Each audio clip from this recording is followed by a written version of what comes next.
Yeah, we suck right now. The culture is actually like, I'm just praying for the Lord to deliver me from the pick sixes. As the new NFL season officially begins with the start of free agency, there are unfortunately some things we must go over. New rules. As with most things the league has done, it's allegedly meant to improve the game, but some of them have led to more controversy than not. One of these changes that totally won't cause this is the banning of the hip drop tackle. Any infraction called by officials will now be 15 yards and an automatic first down. Another judgment call penalty and a league plagued by them. Oh, wonderful. The replay booth can now review instances of roughing the passer and intentional grounding. But knowing how well the pass interference reviews went, my hopes aren't high.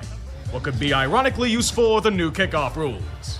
They had to do something about them. The kickoff had been relegated to nothing but touchbacks for the most part. If you watch the XFL this past year, there'll be a slightly modified version of them. The kicker kicks off at his 35-yard line, and the kickoff special teams line up at the opposing 40. All but two players on the return team line up at the 35-yard line, not to move until the ball is received by a returner. The goal for the kicking team is to hit it in the landing zone, between the 20 and the goal line. If the ball lands or goes out of the end zone for a touchback, the ball is spotted at the 30-yard line. If it goes out of bounds, it's spotted at the 40 like it was before. Onside kicks also must be declared, thus eliminating surprise onside kicks. We'll definitely be complaining about these things in the future, but their newest gift to us comes with 2 games on Christmas. Wednesday football is back after a 4-year hiatus. The NBA is seething in the corner.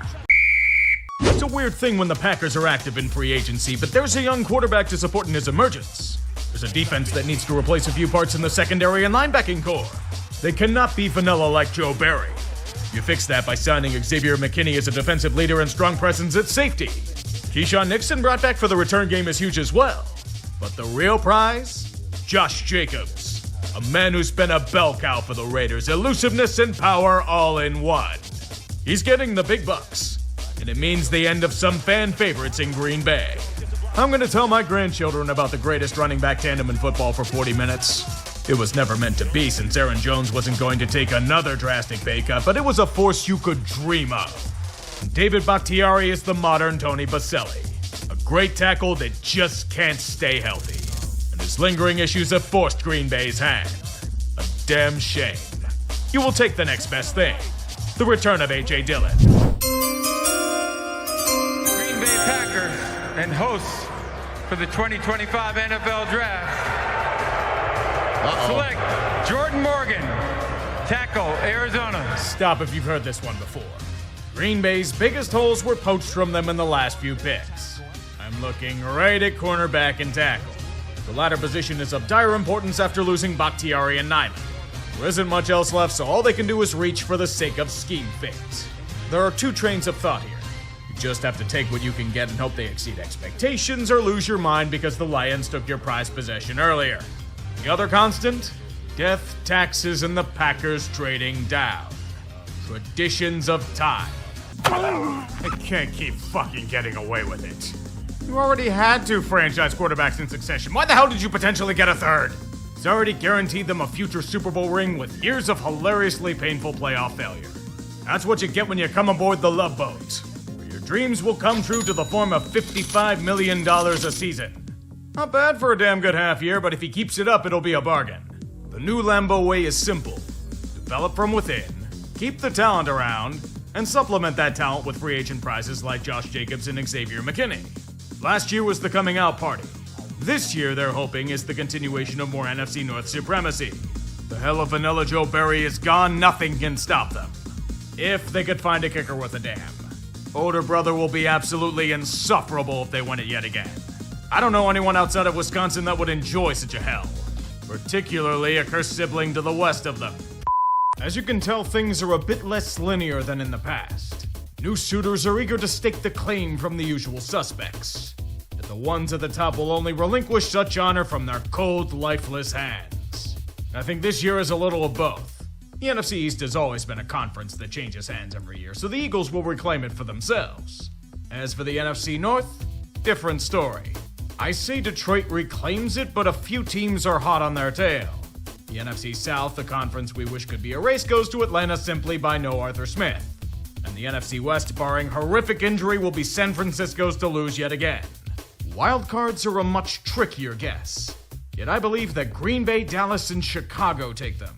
There are more than a few teams that I consider for these 3 spots, so I'm not dismissing them at all. But the NFC's just weird like that. It'll probably be wonkier than I expect.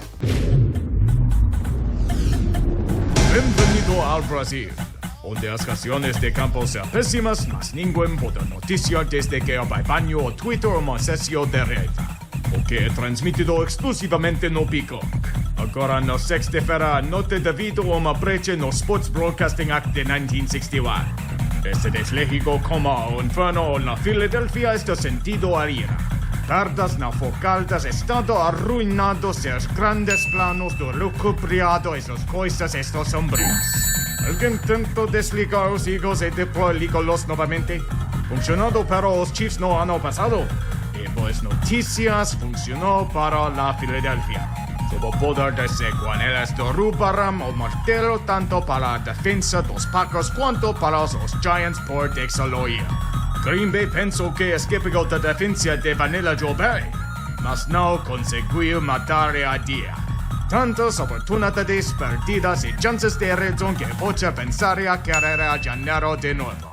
Uma carreira e paralisação enquanto a Philadelphia corre em círculo sorrido de les no final. Uma derrota tão dolorosa quanto você pode imaginar.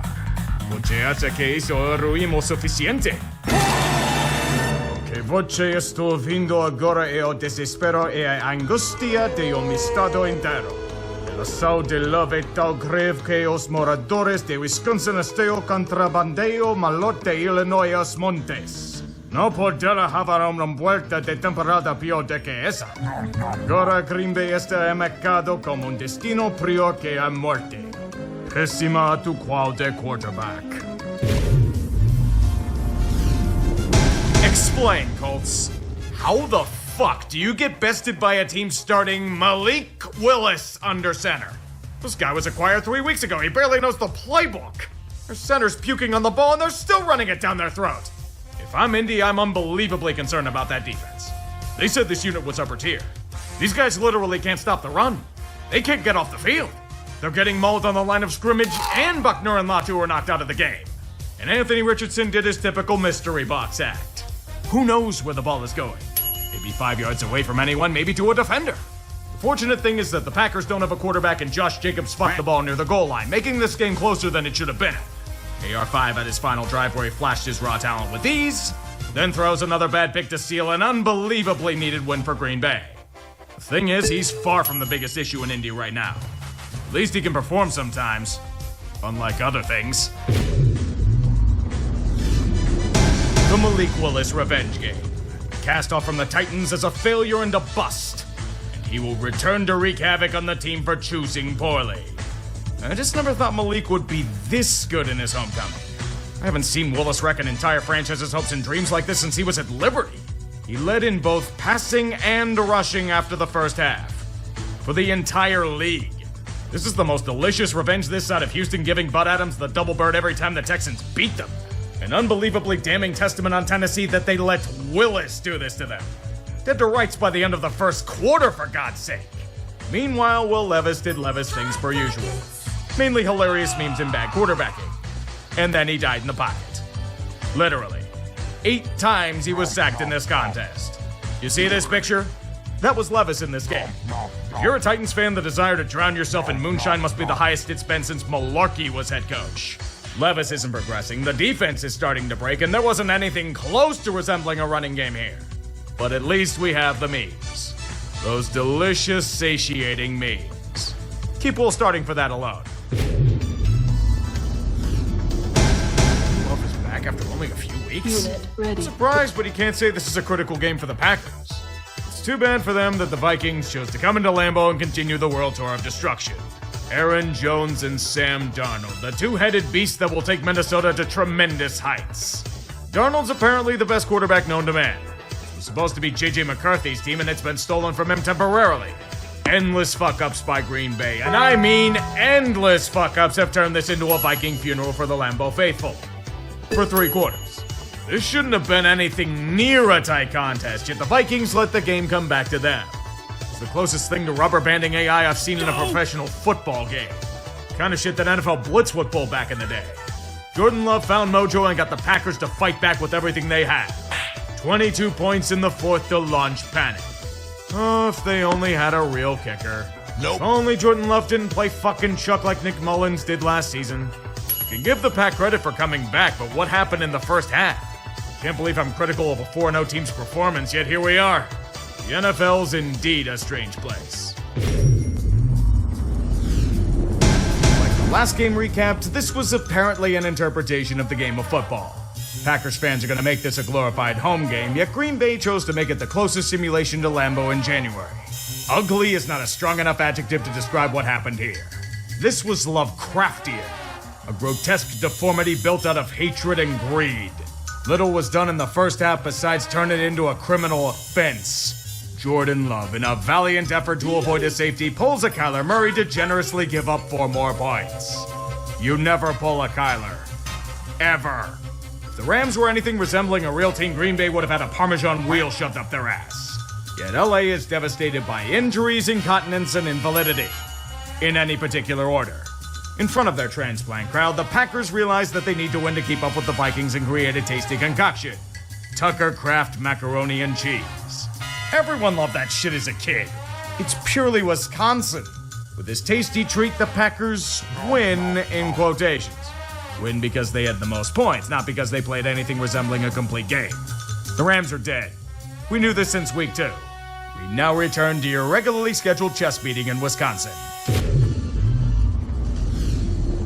What the hell is Arizona? Are they supposed to be good or shit or solely bailed out by Kyler or what?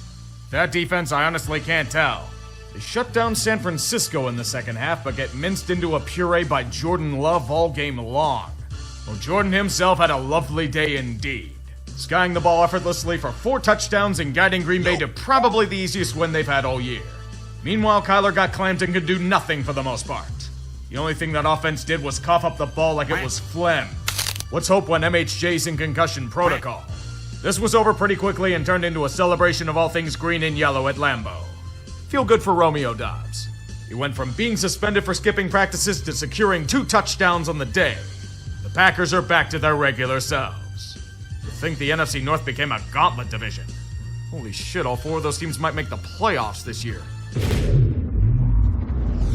A bout with a lot on the line for both teams. Stephon Diggs is more than ready for it. He's trying to start fights with everyone in pregame warm-ups. He won't do much of anything in the game itself, but I don't think anyone is. This game wasn't exactly pretty. It was far from it. Brutalist and raw like unshaped clay. With a ton more imperfections out of the box. CJ Stroud, this ain't a Joe Barry unit you're facing. Is the Packers defense that good to the point where he's limited to less than 100 yards passing? He just shut down one of the rising stars at the position without breaking a sweat. The Texans couldn't stop the relentless pressure upon him. Stroud only completed 3 passes in those conditions. A living hell. On the other end, Jordan Love is Brett Favre. I'm not kidding, he is the spitting image of Favre. Hopefully without the dick pics and stealing money from the poor. Dazzling feats of power only to throw some of the more mind-numbing picks you'll see from a QB. What you get is an incredibly close matchup that's more defensive than one might think with these 2 groups. The second half is a stalemate. No ball will move. Only stagnation and strangulation. Until the Texans get their final drive. Down by 2 in the 4th, they finally remove the obstacle in the way of progress and move the ball. Yet they're stopped by the Packers defense in the red zone. They take the lead with a field goal. There's only one problem. They left too much time on the clock. Houston's getting stymied at their own game. And the Packers have the chance to commit a great heist in this NFL season. There's only one risk. Green Bay has to trust a kicker. Brendan McManus, here's your chance to not get killed. He's got this to win it. Low snap, the kick. It is good. Congratulations, Brandon. You get to live and see another day. Houston suffers a tough loss and questions to ask themselves about offensive sustainability. Green Bay gets a crucial win not just for their own ambitions, but to keep up with the foes in this next contest. This one was full of twists and turns. Kind of like the average Jacksonville season if you think about it. Start off with a defensive stalemate. I know, pretty out of the ordinary for Jacksonville, but Green Bay did shut down Houston last week. It's a battle of back and forth. Jordan Love doing his best Brett Favre impression. A patented Trevor Lawrence turnover deep in their own territory. Josh Jacobs dominating the usual thing. A tight match with the Packers slowly distancing themselves from their prey. And then Jordan Love got hurt. It was a weird injury. We were thinking it was the head, and then it turns out to be the groin. Either way, he's out and Malik Willis comes in. The fortunate thing is that Willis has proven himself to be capable in this offense. A run-heavy attack emphasizing their fleet feet as Trevor Lawrence suffers another brutal turnover deep in Jacksonville territory. With a 10-point deficit, the Jags have to be finished, right? Unfortunately for us, no. The Packers' offense is finally stopped with a temporary boosting spell. Meanwhile, T-Law is finally able to strut the stuff as the one that was promised, skying the ball through the air effortlessly like it was December 2022 all over again, causing all of Wisconsin to panic and seethe at the same time. The cheeseheads are bending, and the result is a breaking point. Trevor leads Duval to a tie ball game. Only one problem: too much time on the clock. Green Bay, even under Willis, will breeze through whatever is supposed to be a defense. As Green Bay moves down the field, we only pray that this will finally be the end of the Peterson and Bulky experiment from hell. McManus for the second straight week. The Brandon McManus revenge game. What was it revenge for? Let's say it's because of an HOA or something. All that matters is that Green Bay escapes horrible adversity and Jacksonville escapes horrible winning. The reward is Christian Kirk out for the season. Poor Trevor. Even for his flaws, he can't fix shitty defense or coaching by himself. Before the game, Amon-Ra St. Brown walked into Lambeau with a shirt that said Green Bay sucks. He wasn't just trolling. He was being prophetic. In the first game outside a dome this year, Detroit felt right at home, terrorizing anything resembling resistance while grinding them into a limited edition cheese. Afterwards, sprinkling their shredded remains on a nice 5-course Italian dinner with Packers fan wine to wash it all down. Lions are good at not only bullying their opponents, but completely embarrassing them in all facets. They just let the Packers do it to themselves for most of the game. The Motor City lays out some obvious traps, and bam, dipshit brother gets stuffed into a locker. And their hunger will never satiate. Nor will Jordan Love's ill-advised transformation into the new age Brett Favre. All the way down to the hero ball and god-awful turnovers. Detroit merely had to bring out some Adirondack chairs and soak up all the misery like the rain pelting the field. Absolute destruction. The Packers can say it was self-inflicted wounds, but this was a lot more than that. Their opposition's built to make teams do this shit. Back to second tier, Green Bay. The real teams are taking center stage. Still weird to say that about Detroit.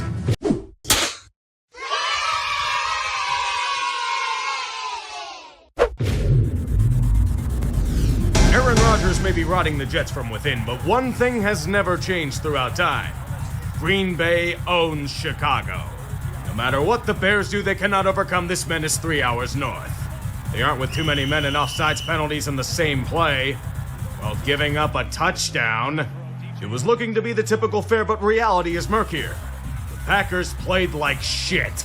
Jordan Love continues his Brett Favre arc of fuck it, go bold, or die trying, even if it's into blanket coverages in the red zone. And then Chicago experiences the benefits of no Shane Waldron. Mainly that they can move the football and aren't burdened by terrible short yardage play calls. The Bears have the lead, but Green Bay will put up a fight. Mainly since they feel that they're the superior franchise.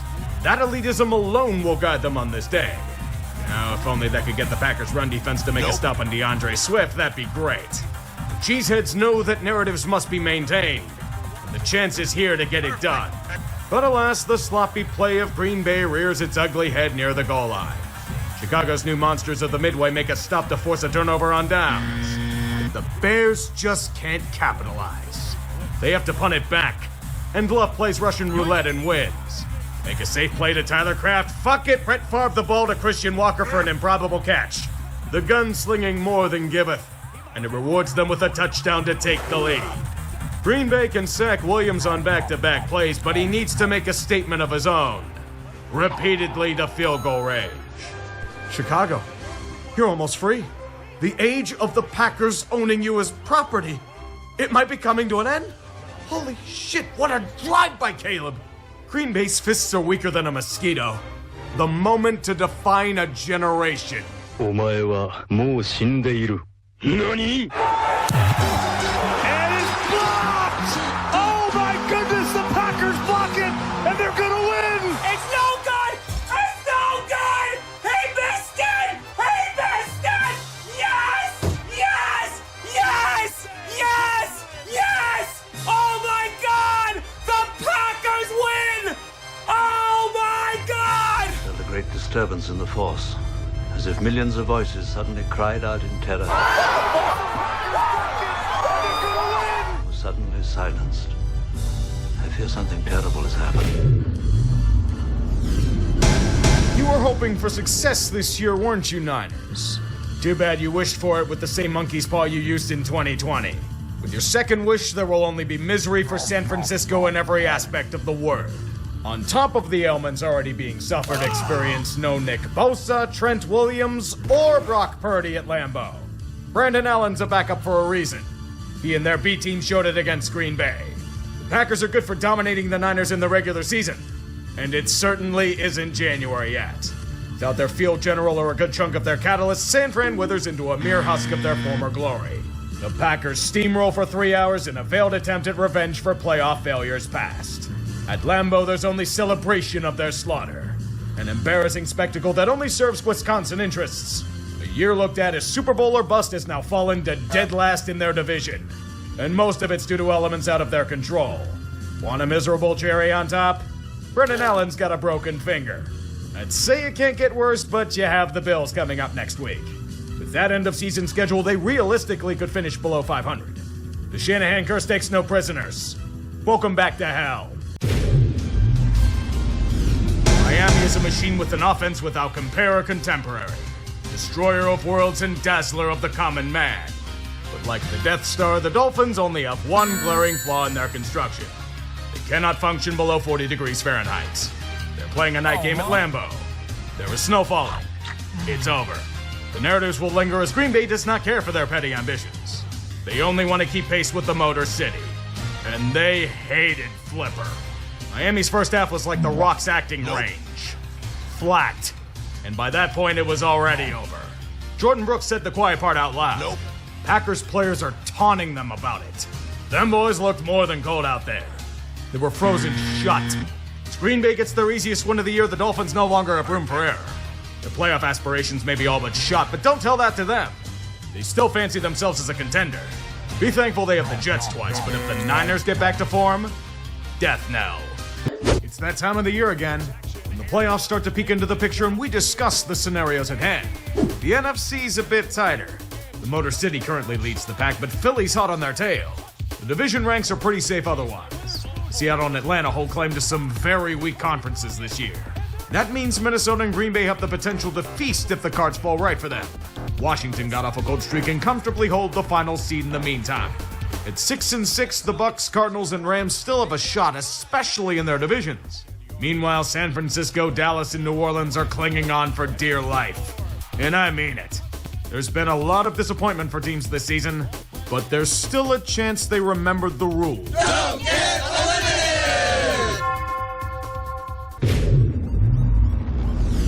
Amazing what can happen on Thursday night when teams are allowed a full week of rest. Almost as if it makes for some good football. Offensive might and defense is breaking down due to injuries on both sides. The Lions are down to past prime Quan Alexander and Jamal Adams. The statement's absolutely justified. The result is a seesaw. Team goes up, team goes down. Team goes round and back downtown. Both groups trading blows in the art of war. With the occasional Jared Goff pick and quick touchdown drive to overcome a 10-point deficit. Oh, come on, we know Detroit's not into this whole losing thing. What'd you expect to happen? If you didn't guess another touchdown drive, then you're the fool. Tim Patrick scoring touchdowns in 2024. Let's fucking go. Now the Lions should be pulling away with this one, but the old vice rears its ugly head. I know Dan's the epitome of aggressive on fourth down, but going for it on your own 30? A high-risk, low-reward play and you're running a halfback toss? Worst case scenario did indeed happen. A quick touchdown for Green Bay. But Detroit's pretty good at resilience. More throws crushing the Packers' defense. More yards being eaten away. More touchdowns to Tim Patrick. With Detroit up by 3 late, the situation is perilous. The Packers know they need a touchdown to keep up with the Lions' attack. Marching down against a better defense will keep being so with a goal line push and touchdown. Scratch that offensive pass interference. The only result from this point forward is failure. They have to settle for a field goal. Detroit ain't giving that ball back, boys. Everyone knows this. Pushing right into field goal range with no sweat at all. Oh no, there's a 4th and 1 with less than a minute left. Look, if Dan Campbell's gonna go for it on his own 30, he'll certainly go for the kill here. I'd have done the same damn thing. This defense is full of car salesmen and insurance agents at this point. They weren't making another stop. Now cue Jake Bates. Ball game. And what a game. Green Bay has once again been humbled in the face of fire. You love to see it. Campbell's relentless aggression might burn him again in the future, but he don't give a shit. 1 month left. Get your tickets to the postseason ready now or be left out in the cold. We know the drill by now. The NFC's road is still undecided. Detroit stays ahead with a crucial win over Green Bay, but Philly and Minnesota are still hot on their tail. Thanks to Atlanta's catastrophic implosion, Tampa Bay has reasserted itself for the NFC South lead. The Seahawks still remain on top of the NFC West, but things could be getting shaky there with a loss on Thursday. A bye week for Washington maintains their 7th seed, yet rivals remain. The Rams and Niners won in. There's a chance the Falcons could get their shit together. Arizona could make miracles happen. Probably not, but you aren't out of the dance until you hear the dreaded words told to a few teams already. You know them by heart. Don't get eliminated!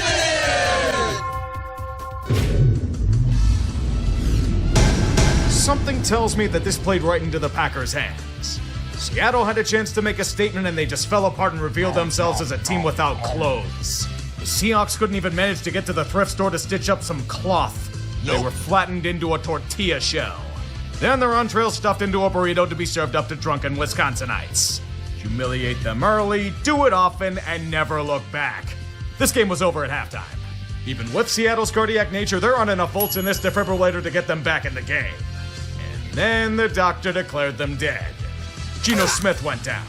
Say what you will about his inconsistencies of late, but without him, the Seahawks are fucked. Sam Howell and his Costco bulk of turnovers aren't going to do much of anything. In fact, he's not even going to do that. Green Bay dispatches Seattle in an absolutely devastating loss if this is a long-term injury for Geno. Everything lining up for them before what could be their funeral. The Seahawks may be fraudulent, but if they can't generate any sort of offense moving forward, you may as well kiss their hopes goodbye. The Packers keep pace in a gauntlet of a division. Seattle, though, potentially as done as a fish at the market. 3 games remain. This week was critical in deciphering the playoff formulas, but it doesn't mean that we're anywhere close to a solution. The number 1 seed in the NFC is now a 3-way tie. The Lions still have control, but the Eagles and Vikings are hot on their tail and coming fast. Philly can also claim the NFC East with a win or Washington loss, but the Eagles aren't going to implode, right? The NFC North is a mosh pit, made even more so by the attrition on Detroit. Minnesota or Green Bay could easily take it, but the NFC South is Tampa's to lose. Hopefully they won't choke it away like Atlanta did. The NFC West is between Seattle and the Rams with the Cards and Niners on life support. This division probably gets settled with a Week 18 showdown. The wild cards are all but set and can be officially claimed if Green Bay wins and Washington wins and gets help. The NFC especially is going to be a ride moving forward. Get ready. These words are going to come in handy. Don't get eliminated!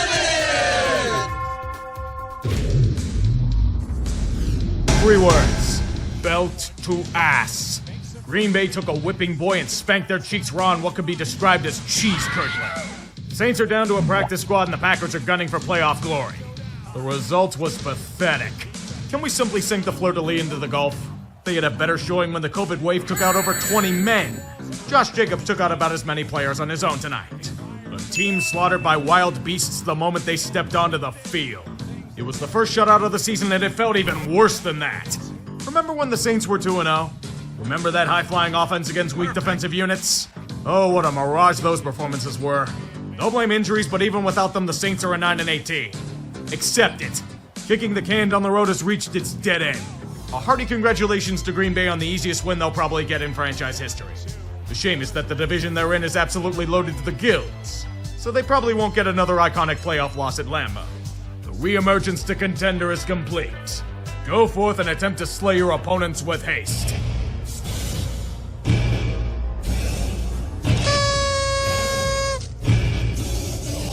The time has come to crunch. We're nearing the finish line. And there's still plenty of positions at the round table to play for. The NFC East is still in play after Philly's shocking upset at the hands of Commies, but they aren't gonna blow this, right? But the NFC North and number 1 seed are intertwined. Lions and Vikings battling it out in the Great War of Life. Take a guess who plays one another in Week 18. This is where both are probably gonna be decided. A curveball's been thrown into the NFC South. Tampa's loss and Atlanta's win make it all but a coin flip. But the Falcons have tiebreakers, so the Bucs are gonna need help. LA now has firm control over the NFC West, especially since they have tiebreaker. They're gonna need to lose twice and the Seahawks win twice for Seattle to make it. They do play in Week 18 though. Washington's pretty much got the last NFC wildcard spot, so the options are dwindling. Don't be left out in the cold, NFL world, lest you suffer the greatest humiliation. Don't get eliminated! Brother against brother. The older sibling seeks continued supremacy, but the younger one has greater aspirations. They have everything to prove, and there are still doubters of their might to convert to the almighty embrace of God Emperor. Speak softly and carry a rocket arm. Destroy those in your way with incredible throws to Justin Jefferson and Jordan Addison. Hear the lamentation of Wisconsin's dairy cows. Pouncing early and a startled Green Bay has little chance to respond. Yet things are never easy in Minnesota. Remember, they're afflicted with the Seahawks curse of never being normal. The script honestly played out a lot like their first meeting. Minnesota jumps out to a strong lead, but they forget to shut the door on the way out. The Packers are slowly creeping back into the fold. And by slowly, I mean charging at them with the kitchen knife, screaming in tongues. The Vikings have no response. They can't seem to evade their maneuvers with haste. Green Bay's doing the thing again. The eternally tormenting older brother only down by 2 and all the momentum in the world.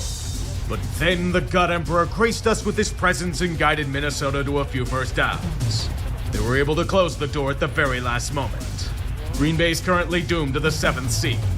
The Vikings have emerged as a legitimate threat, but can they go further? Week 18 awaits. You know what's at stake there. This week settled a lot of questions, particularly with seeding in the AFC. The contestants have dwindled to a few, but there are a couple of spots up for grabs. On the other side, the NFC number 1 seed and the NFC North are tied up in a Week 18 contest. Vikings against Lions. Winner take all. Loser doomed to a wildcard spot. All or nothing, the best way to go. Meanwhile, the NFC South has been all but assured for Tampa Bay after last week's revelations. However, it's not fully secure. A loss to the Saints combined with a Falcons win gives it to Atlanta. Oh, what a time it is to be a fan. The stakes are higher than ever. And there are 3 words that echo throughout time and space. Don't get eliminated! Nothing like trying to gear up for the playoffs against your perpetual property. Slavery may be outlawed in most of the civilized world, but Green Bay loves nothing more than cracking the whip on those worthless bears. A sure-to-be-easy win against a rotting corpse. Only if Green Bay didn't lose Christian Watson and Jordan Love in the process. Love will be okay, but the Packers certainly aren't here. They are hideously playing down to a dead franchise. You do realize you have narratives to maintain, right, Packers? Malik Willis has his flaws, but Chicago's destroyed. Even their fans don't want them to win. It's over. Just let them reset in the offseason. Nope. This defense is desperately missing Jair Alexander. By the way, he's out for the year as well. It's one thing to limp into the postseason, but it's another to get ready to be bent over against the Eagles.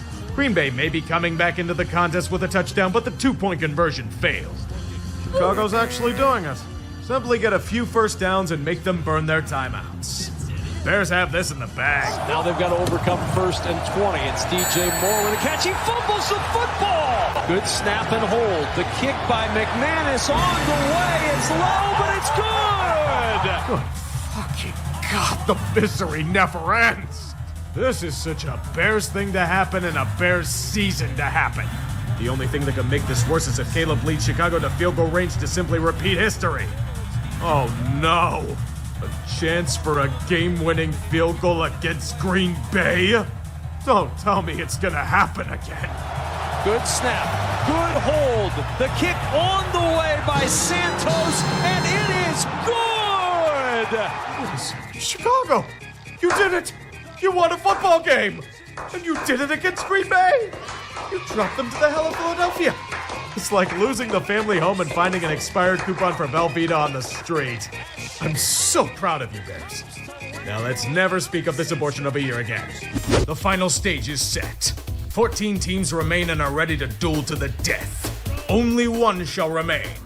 And the defending back-to-back contender receives a first-round bye to recharge their mana points for more bullshit. Gunning for revenge, Buffalo has a shot, but will have to take care of business against Denver first. The Ravens receive another showing of AFC North football.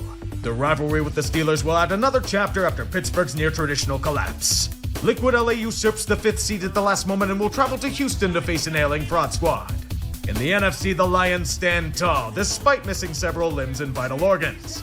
Coming in second, Philadelphia controls it and faces a team that's upended such a foe last season. Be careful with Green Bay. I'd also be careful if I were the commies. Tampa Bay's been playing with fire, and in their home stadium, it could be a nightmare. Meanwhile, Minnesota's forced to head to LA for a master versus apprentice showdown.